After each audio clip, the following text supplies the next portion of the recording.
오늘 우리에게 주시는 말씀은 창세기 41장 1절로부터 9절의 말씀입니다. 창세기 41장 1절로부터 9절의 말씀, 우리 한 절씩 한 절씩 교독하십니다. 제가 먼저 봉독합니다.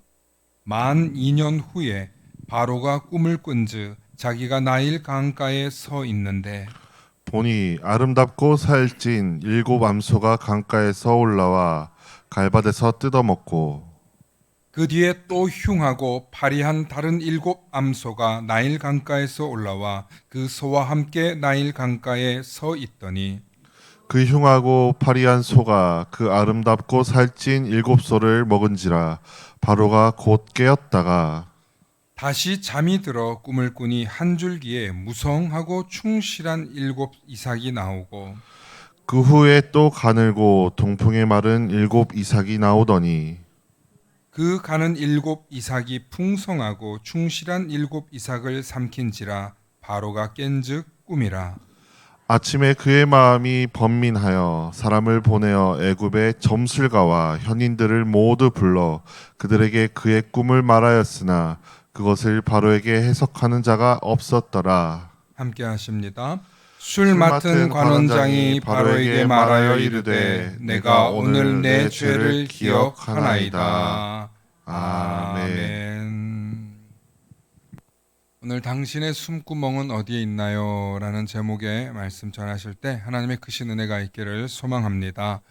우리 함께 따라해 봅니다. 축복의 사람 곁에는 축복의 사람이 있고 감사하는 사람 곁에는 감사의 사람이 찾아옵니다. 아멘. 날마다 감사의 사람, 축복의 사람 되시길 축원합니다. 아멘. 오늘 우리 명장로님 기도 속에서도 나라의 위기와 또 세상의 위기에 대한 얘기가 있으셨는데 우리가 사실 살고 있는 이 세상은 고난과 위기가 항상 있습니다. 그리고 어느 때보다도 더 심각하게 느껴질 때도 있지만 반대로 전혀 그 위험이 보이지 않을 때도 있습니다.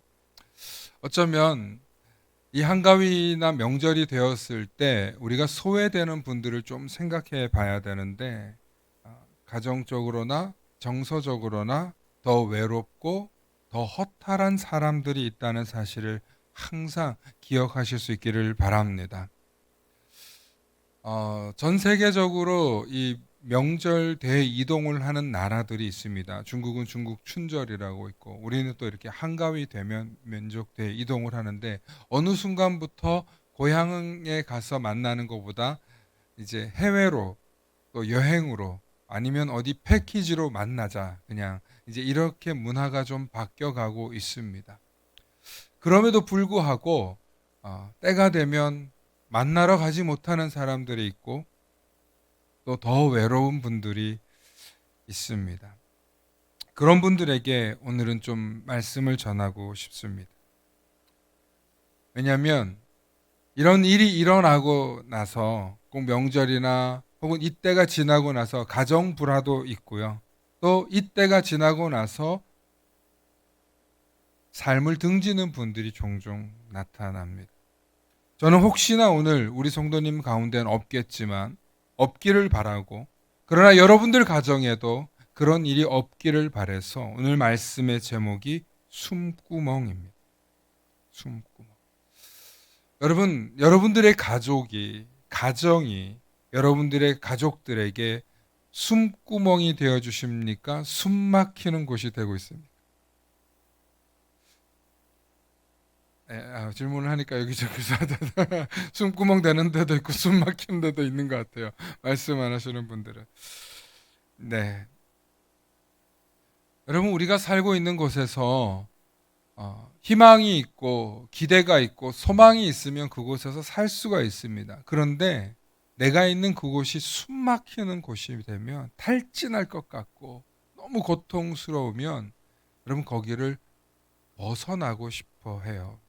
그런데 그 상황이 더 해결될 것 같지 않다라고 생각될 때 사람은 스스로 절망적인 길을 선택합니다.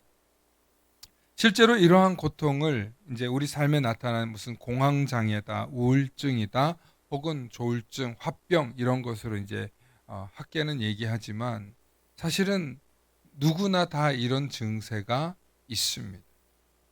고부간의 갈등도 있을 수 있고요. 또 직장에서 월급을 제때 받지 못해서 고통스러워하는 가장도 있을 수 있고요. 혹은 생계가 정말 막막한데 이때면 괜히 돈이 나가야 될 때여서 더 힘든 분들도 있습니다. 사업이 잘 되고 삶이 너무 지금 잘 되고 있어서 좋은 사람도 있겠지만 반대로 지금은 정말 빚을 내서 명절을 보내야 되는 분들도 있으실 것입니다. 그런데 제가 여러분들에게 오늘 드린 메시지의 핵심은 이겁니다. 여러분들의 고통스러운 그 시간이나 혹은 여러분들이 힘든 그 시간이 있다면 그것은 여러분들이 너무 게을러서나 나태해서나 연약해서만은 아니라는 것입니다. 어쩌면 우리가 겪고 있는 이 사회의 모든 문제는 시스템의 문제이고 그리고 거기서 소외된 사람들일수록 더욱더 고통받는 그런 사회적인 현실이 우리에게 놓여 있다는 것입니다. 겉보기에는 모든 것이 평화롭고 자유롭고 안전하게 돌아가는 것 같지만 사실 숨은 곳곳에서는 말 못할 고통으로 눈물과 한숨을 짓는 분들이 정말 많다는 것입니다. 오늘 우리는 행복하고 복된 한가위 명절을 보낼 수 있는 분들도 있으시지만 그렇지 못한 분들도 있다는 것을 생각하면 그 정도는 염두에 두고 이 명절을 보낸다면 누군가에게 따뜻하게 위로와 용기의 말 한마디를 더 할 수 있게 될 줄로 믿습니다. 이게 왜 중요한지 오늘 말씀을 통해서 나누려고 하는데요. 여러분 우리 엘리야 선지자라고 여러분 들어보셨습니까? 갈멜산에서 바알과 아세라의 700명이나 되는 이 이방신을 섬기는 그런 자들을 물리쳤던 엄청난 영적인 지도자입니다. 그리고 하늘로부터 불이 떨어져서 물을 묻혀놓은 완전 물로 적셔 놓은 그런 각을 뜬 재물을 하나님 불태워 버리는 것을 현장에 보여주시면서 영적인 승리 또 눈에 보이는 승리 모든 것을 이루었던 정말 대단한 인물입니다. 그런데 그도 영적인 탈진에 걸리니까 죽고 싶어 하더라고. 이세벨이라는 여왕이 네가 감히 내 제사장들을 다 죽여? 하고 내가 너를 반드시 죽여버리리라 그랬더니 갑자기 두려움이 사로잡혀서 멀리 도망가더니 산속에 들어가더니 나 죽고 싶다고 하나님 앞에 떼를 쓰는 거예요. 전혀 어울리지 않게 그렇게 멋지게 영적인 승리 그리고 700대 1의 싸움에서 이겼던 그런 위대한 엘리야의 모습은 온데간데 없이 사라지고 나 그냥 죽고 싶어요. 그렇게 이야기하는 엘리야를 보여줍니다. 성경이 이것을 우리에게 보여주는 이유가 있습니다. 그것은 아무리 위대한 영적인 지도자라 할지라도 그에게도 탈진은 올 수 있다. 아무리 강력해 보이는 아빠도 아무리 건강해 보이는 엄마도 아프고 병들 수 있는 것처럼 아무리 강력한 힘을 가진 대기업도 아무리 강력한 나라도 흔들릴 때가 있는 것처럼 여러분 우리가 살고 있는 모든 것이 겉보기가 전부가 아니라는 여기 예를 들면 아주 큰 아주 좋은 비싼 값진 스마트폰이 있습니다. 그런데 배터리가 방전됐어요. 그럼 쓸 수 있어요 없어요? 너무 당연하게 뭐 해야 돼요? 충전해야 되죠. 여러분 사실 이 예배가 또 오늘 이 시간이 여러분들을 충전하는 시간이라는 것 정도는 알 줄로 믿습니다. 그러면 우리가 이 자리에서 하나님의 말씀이 영성이 충전되어서 우리가 해야 될 일이 무엇일까? 오늘 그것을 한번 생각해 보기를 바랍니다. 요셉이 오늘 본문의 주인공인데 요셉을 만나기 전에 바로의 이야기가 시작하는데 파라오는 애굽, 바로의 이 이집트의 최고의 통치자지 않습니까? 당시 애굽은 고대 그 메소포타미아 지역의 최고의 문명이었습니다. 그리고 그곳을 지배하는 지배자였습니다. 하지만 정작 파라오는 한밤에 자기가 2번 이상 꾼 이 꿈을 해석하지 못해서 잠을 자지 못합니다. 그리고 그 꿈을 해석해 주는 자가 없어서 잠에서 일어나서 어떻게 해야 되지? 절망에 빠집니다. 이 꿈을 해석해 주지 않으니까 지금 어떻게 해야 될지 번민에 사로잡힙니다. 그런데 그 꿈을 해석해 주는 자가 나타나요. 누구예요? 요셉이라는 감옥에 갇혀 있던 히브리 백성이 그 꿈을 해석해 줍니다. 창세기 41장 37절로부터 38절의 말씀을 보면 바로와 그의 모든 신하가 이 일을 좋게 여긴지라. 그리고 38절 읽어봅니다. 시작. 바로가 그의 신하들에게 이르되 이와 같이 하나님의 영에 감동된 사람을 우리가 어찌 찾을 수 있으리요 하고. 아멘. 아니 바로나 그 신하들이 볼 때도 이같이 하나님의 영에 감동된 사람이 어디 있겠냐는 거예요. 그러고 나서 이 요셉을 총리로 세웁니다. 총리로. 애굽을 통치할 총리로. 너보다 높은 사람은 바로 나밖에 없고 이제부터 네가 이집트를 다스려라. 앞으로 네가 꿈을 해석한 대로 7년 동안 흉년이 오고 7년 동안 풍년이 온다는데 바뀌었다. 7년 동안 풍년이 오고 7년 동안 흉년이 온다고 하는데 이거 네가 한번 다스려봐라. 왜 그런 감동을 줬습니까? 이 사람의 해석이 맞다면 이 사람은 해결책도 갖고 있을 거다. 그에게 지혜를 주는 분이 누구다? 그가 모시는 신일 것이다. 이렇게 판단한 거예요. 그래서 요셉이 14년 동안 이것을 통치하는 과정 속에서 나중에 그의 형제들이 오는 얘기 있는데 중요한 건 이 일로 인해서 애굽은 풍성해지고 주변 나라들이 그 나라에 곡식구로 오는 놀라운 역사가 일어나는 거예요.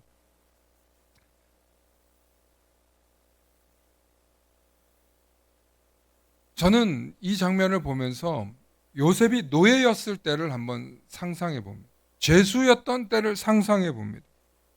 그가 바로 왕 앞에 나아가기 전까지 요셉은 어떤 사람이었습니까?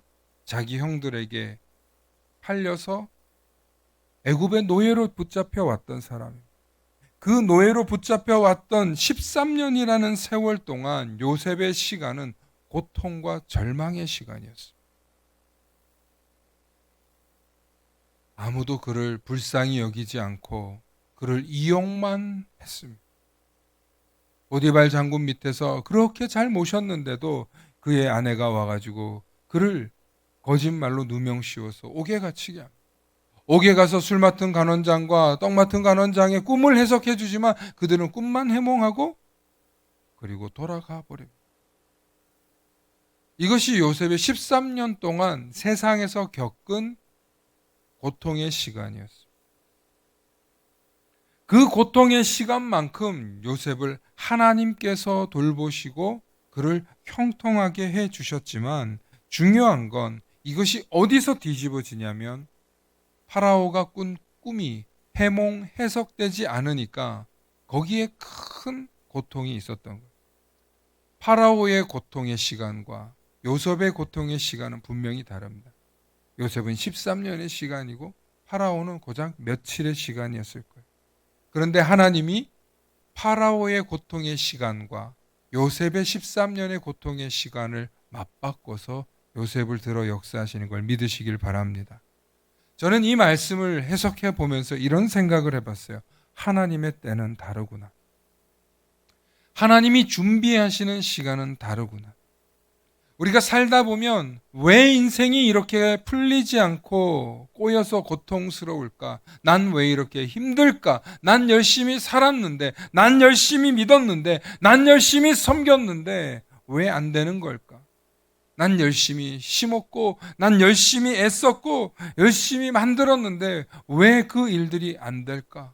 하나님이 없는 게 아닐까? 예수를 믿으면 뭐해? 아마 그런 절망이나 고통의 시간들도 있으셨을지 모릅니다. 그런데 하나님은 그 시간을 한순간으로도 뒤집어 역사하시는 분인 줄로 믿으시길 축원합니다. 13년이라는 세월과 단 며칠의 꿈으로 방황하고 있는 이 파라오의 고통을 하나님은 바꿔버리는 거예요. 그리고 그를 통해서 일하십니다. 우리가 살다 보면 거대한 장벽 같은 걸 느낄 때가 있어요. 이건 도저히 못해. 이건 내 힘으로 안 돼. 그래서 포기하죠. 대부분의 사람들은 큰 거대한 장벽을 만나면 절망합니다. 나 이거 못해. 나 안 해. 왜 아이들이 그러지 않습니까? 아이들이 아빠 이거 못해. 심지어 애들 음료수 병 하나 따는 것도요. 지 힘으로 못해요. 애들은. 그래서 이거 해주세요라고 한단 말이에요. 우리가 살면서 음료수 병 하나 따는 것도 사실은 그 단계가 거쳐야 할 수 있는 것처럼, 아니 나이가 들면 오히려 또 따지 못하는 상황도 있잖아요. 우리가 살아가고 있는 이 세상 속에서 우리 힘으로 하지 못한다고 느끼는 그 일들을 겪을 때가 얼마나 많은지 몰라요. 매 순간. 그런데 오늘 말씀을 통해서 여러분들이 아셔야 될 게, 그러나 하나님의 때가 되면 된다는 걸 믿는 사람들은 거기에 연연하지 않을 수 있는 줄로 믿으시길 바랍니다. 넌 못해. 넌 안 돼. 넌 못할 거야. 넌 틀릴 거야. 넌 이루지 못할 거야. 라는 그 모든 부정적인 말들을 뒤로 한 채, 아니, 난 못하지만 하나님은 하셔. 하나님이 하시면 역사하셔. 그것을 믿는 믿음이 여러분들에게 있으시기를 축원합니다. 여러분, 우리가 그 믿음이 있으면 견딜 수 있는 거예요. 그 어떤 장애물을 극복하고 우리는 그 벽을 넘어서서 극복하는 은혜를 경험하게 될 줄로 믿습니다. 가끔 교회에 와서 이런 얘기를 해요.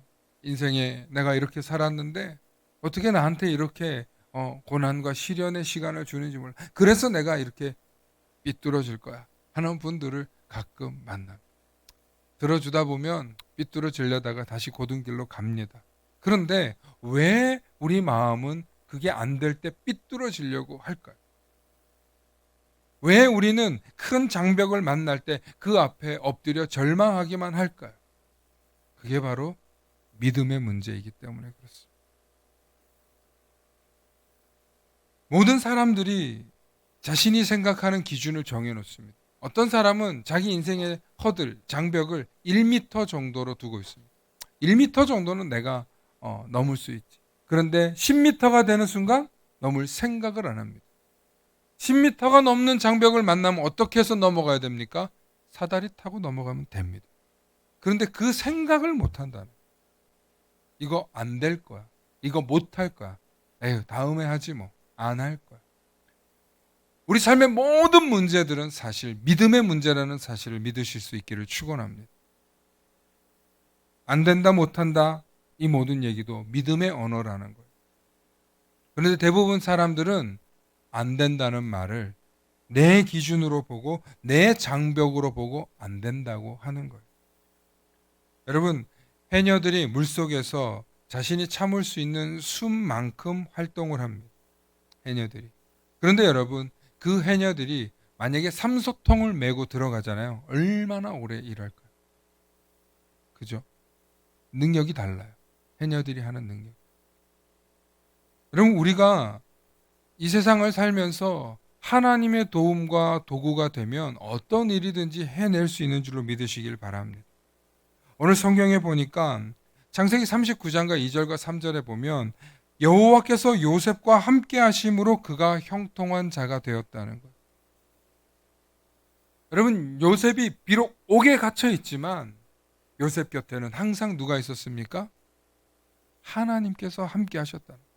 보디발 장군 집에 들어갔을 때도 여호와께서 그와 함께 하시니 형통하게 되었다라는 거예요. 그가 옥중에 있었을 때도 여호와께서 그와 함께 하시니 그가 하는 모든 일이 형통하게 되어서 관원들이 네가 알아서 해 하고 일을 다 맡겼다는 거예요. 요셉은 보이지 않지만 요셉 곁에는 요셉과 함께 하시는 여호와 하나님이 있었다라고 창세기는 해석해주고 있는 거예요. 할렐루야. 그러니 우리는 요셉과 함께 하셨던 그 하나님이 나와 함께 해주실 것을 믿으실 수 있기를 축원합니다. 그냥 믿는 정도가 아니라 정말 하나님이 늘 나와 함께 한다고 믿는 그 사람의 삶은 어떤 삶이 될까요? 위대한 일을 하게 된다. 그러니까 아무나 위대한 일을 해내는 게 아니라, 여러분 요셉이 어떤 일을 한 줄 아세요? 수만 명의, 수백만 명의 이집트 사람들을 먹고 사는 문제를 해결해 준 거예요. 7년의 풍년 동안 그 7년의 그 풍년을 함부로 쓰지 않고 계속 모아두는 거예요. 그리고 7년의 흉년을 대비하도록 대비한 거예요. 얼마나 엄한 법으로, 또 얼마나 엄하게 이 모든 것들을 관리해야만 했겠어요. 이방인으로서. 그런데 그 지혜를 하나님이 주셔서 그 일을 해결한 줄로 믿으시길 축원합니다. 여러분, 우리는 그 자격이 되는 사람이 되려고 굉장히 애써요. 애굽 총리처럼, 어떤 자리처럼 그런 사람이 되려고 굉장히 애를 많이 씁니다. 그런데 여러분, 하나님이 함께 하신 걸 믿고 일할 때 그 일도 일어나는 거예요. 많은 분들이 내 꿈과 내 야망과 내 비전을 위해서 이거 해주세요, 저거 해주세요 라고 기도해요. 물론 하나님께서 선하시고 인자하셔서 그 기도를 들어주실 수도 있어요. 문제는 하나님이 그 정도로 여러분들하고 딜하는 분이 아니라는 사실을 믿으시길 바랍니다. 여러분, 13년 동안 너 나중에, 제가 언젠가도 설교한 적인데, 내가 너 반드시 이 나라의 총리와 대통령 시켜줄게. 그런데 너 13년 동안 완전히 외로워야 돼, 완전히 고립돼야 돼, 완전히 감옥도 가야 돼 라고 얘기한다면, 예 알겠습니다, 기꺼이 제가 감당하겠습니다 라고 하는 사람이 있을까요? 그때 가봐야 알죠. 우리 마음이 그래요. 하나님 정말 그거를 약속한다고 얘기해도 우리는 그때 가봐서 할게요. 여러분, 이것이 여러분 삶의 모든 영역에 적용된다는 거 아시기 바랍니다. 신앙생활 전반에 다, 우리의 믿음 생활, 우리의 이웃과의 나눔 생활, 봉사하는 생활, 헌신하는 생활, 전부 다 이것과 관련. 하나님 주시면 할게요. 네. 아니에요. 그렇게 되지 않아요. 하나님 해결해 주시면 할게요. 물론 해결해 주시기도 하죠. 아니, 해결해 줬는데도 우리 마음속에는 근데 좀 다음에 하면 안 될까요? 다음번에부터 하면 안 될까요? 올해는 끝나고 내년부터 하면 안 될까요? 이게 딜하는 우리 마음이라는 거예요. 그렇지 않습니까? 이번 기회에 아주 아싸리 결단하고 하나님 제가 이렇게 믿어보겠습니다. 하나님이 숨구멍 틔워주시고 하나님이 우리의 숨통을 틔워주실 때는 그렇게 사모하고 막 그러면서도 그거 해결 딱 되고 나면은 어떻게 해요? 다음 기회, 다음번에. 하나님 이번에는 좀 아닌 것 같아요. 제가 다음번에 하겠습니다. 여러분 그러지 않습니까? 저는 그걸 영적인 중환자라고 얘기하고 싶어요. 알긴 알아. 교회도 오래 다녀가지고 알긴 알아.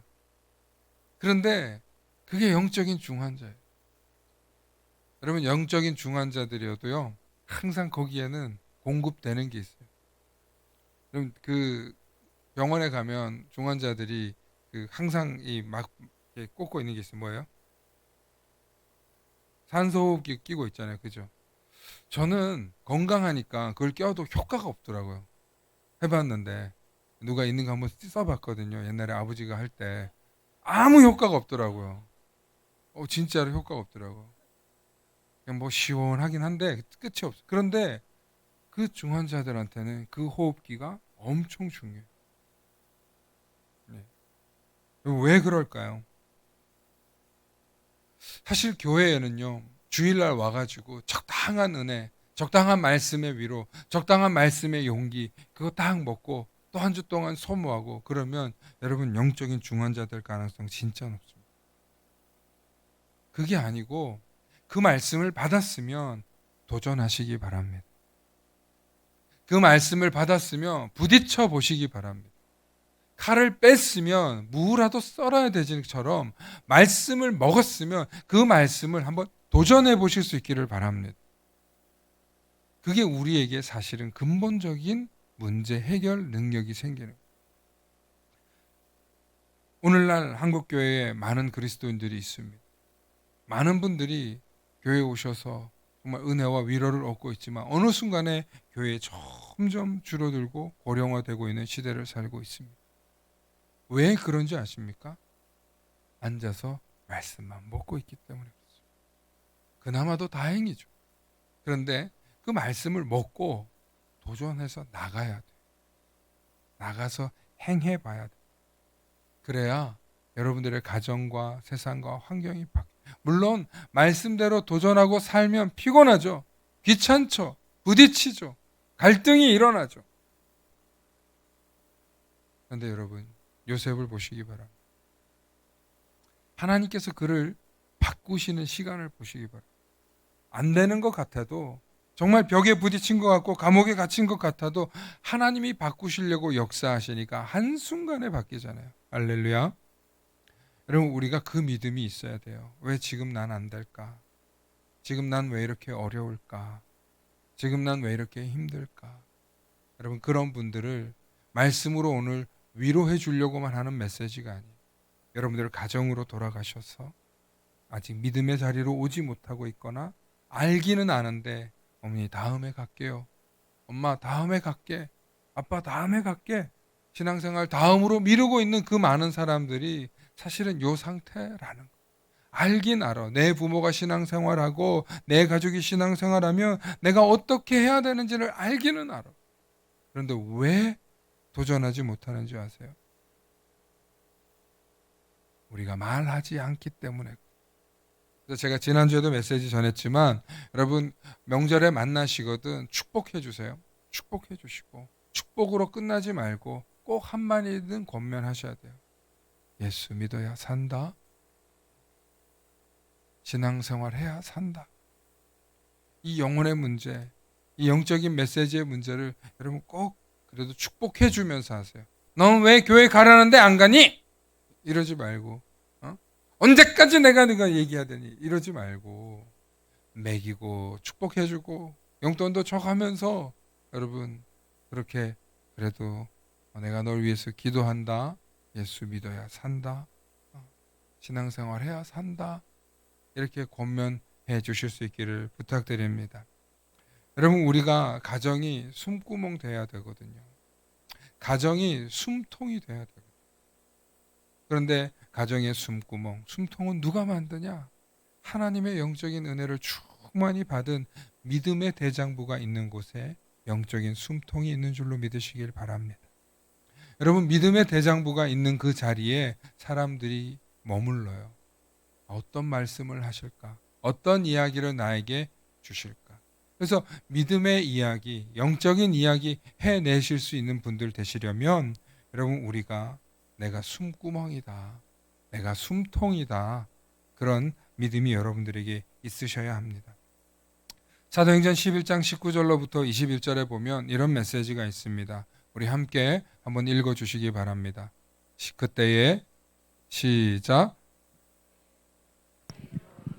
환란으로 말미암아 흩어진 자들이 베니게와 그브로와 안디옥까지 이르러 유대인에게만 말씀을 전하는데, 그 중에 그브로와 구레네 몇 사람이 안디옥에 이르러 헬라인에게도 말하여 주 예수를 전파하니, 주의 손이 그들과 함께 하심에 수많은 사람들이 믿고 주께 돌아오더라. 아멘. 아멘. 여러분, 이 메시지가 어떤 의미냐면, 초대교회에 이제 예루살렘 교회가 완전히 파괴되고 불타서 유대 교회 교인들이 다 흩어져요. 뿔뿔이 흩어져서 갈 곳이 없어요. 그런데 이 안디옥 교회에 스데반이나 뭐 그 사람들이, 집사들이 사람들이 이렇게 올 수 있게 해준 거예요.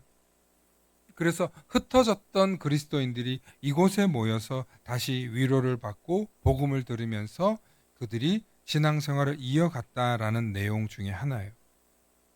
여러분, 그때는 교회가 굉장히 귀했어요. 예루살렘 교회가 완전히 불타고 이제 이방인 교회인 안디옥 교회만 남아있는 그런 상황이고, 이 안디옥 교회가 퍼져가면서 빌립보 교회, 에베소 교회, 고린도 교회가 세워져 가는 과정이었어요. 그런데 이때 이 교회가 다시 이방 교회로 퍼져나갈 수 있는 어떤 역할을 하냐면 전초 기지 같은 역할을 했다는 거예요. 여러분, 오늘날 많은 사람들이 신앙생활을 하는 것 같고 교회에 오는 것 같지만 여러분, 여기서도 다시 복음이 뻗어져 나가는 거예요. 그러니까 초대교회는 안디옥 교회가 숨구멍, 숨통 같은 교회였는 줄 믿으시길 바랍니다.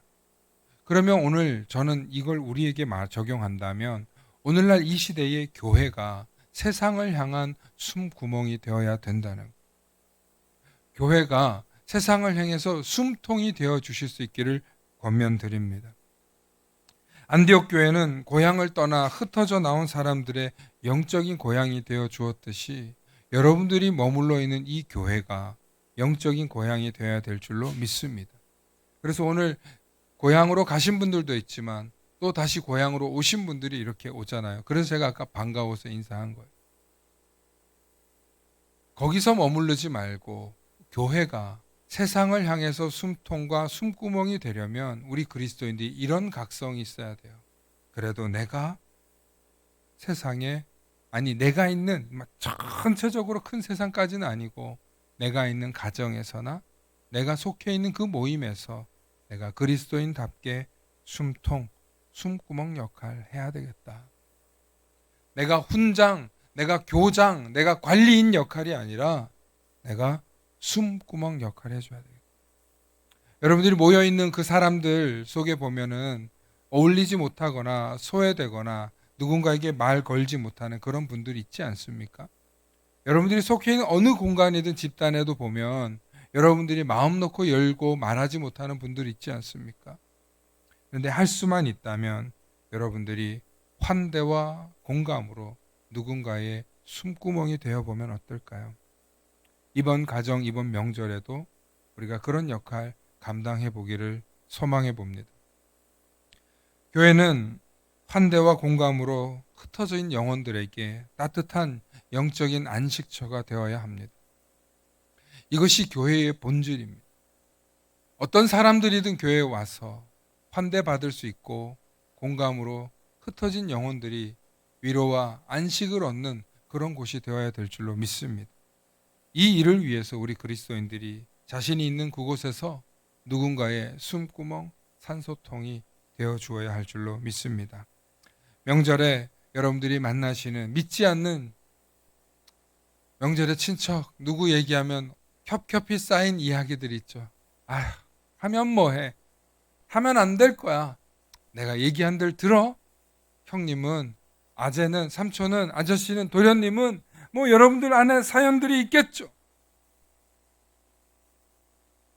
그때 세상적인 잣대로 평가하지 말고 우리 오늘 말씀에 배운 대로 교회의 가치관으로, 교회의 역할로, 그리스도인의 역할로 우리가 산소통 되어주면 어떨까요? 못하겠는데요. 전 안 되는데요. 네, 못하면 안 하셔도 돼요. 그런데 거들진 않아도 되잖아요. 명절에 보면 거드는 일이 있어요. 굳이 안 해도 되는데 같이 얘기하다 보면 왜 전 부치다가 싸워? 같이 흉보고. 어? 왜 서로 반파하는 일 가지고 네가 해 내가 해 하면 옥신각신해. 요즘 뭐 명절에 그렇게 많이들 안 하기도 하지만 그러니까 제가 드리고 싶은 메시지는 명절에 모인 그 누가 저 멀리서 온 형제 자매들이 정말 그 영적인 외로움 속에서 돌아온 거예요. 그렇게 해서 만나는 거예요. 그 과정 속에 우리가 숨구멍 되어주면 얼마나 큰 위로를 얻게요. 이제 말씀을 마칩니다. 오늘을 살아가고 있는 많은 사람들이 내가 알게 모르게 사실은 외로워하고 있습니다. 고통스러워하고 있습니다. 사실은 웃는 얼굴로 하고 왔지만 그 마음은 지금 굉장히 괴로운 분도 있을 수 있습니다. 전혀 눈치 못 채게 연기를 너무 잘하는 사람도 있을 수 있습니다. 만약에 하나님께서 우리에게 그 역할 하라고 하신다면 여러분 숨구멍 되어 주실 수 있겠습니까? 여러분들이 누군가의 숨통 되어 주실 수 있겠습니까? 힘든 일입니다. 쉬운 일은 분명히 아닐 것입니다. 그런데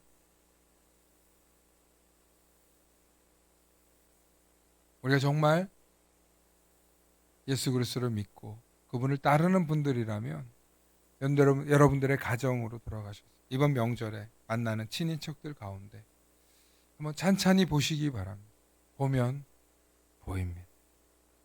자세히 보면 보입니다. 자세히 들으면 들립니다. 들어주다 보면 그분의 눈물을 흘릴 것입니다. 자세히 바라봐주면 오늘따라 나를 왜 이렇게 쳐다봐? 하고 자기도 모르게 마음을 열고 이야기할지도 모릅니다. 사랑하는 성도 여러분, 오랜만에 만나는 친지 형제 가운데 정말 사랑과 위로와 소통이 있기를 바라고 예수 그리스도의 사랑이 그곳에 충만하여서 위로와 소망이 있으시기를 축원합니다. 그리고 우리가 서로에게 숨통이 되어주는 그런 존재가 될 때 주님이 잘했다 칭찬하시는 한 주가 될 줄로 믿습니다. 함께 기도하십니다. 좋으신 아버지 하나님 참 감사합니다. 이번 명절 긴 시간입니다. 하나님 이 긴 시간 어떻게 쉴까 또 어떻게 충전할까 하는 또 귀한 시간입니다. 좋은 충전과 또 쉼이 되는 시간이 되게 하여 주시옵소서. 그러나 또 우리가 만나야 할 친인척과 형제자매 부모 자녀 관계에도 주님께서 함께 하셔서 누군가를 따뜻하게 위로하고 도닥여주는 귀한 시간이 되게 하여 주시옵소서. 그래서 죽을 영혼 살게 하시고 소망을 잃은 영혼이 소망이 회복되어지는 귀한 한 주간 되게 하여 주시옵소서. 감사드리며 우리 주 예수 그리스도의 이름 받들어 간절히 기도 올리옵나이다. 아멘.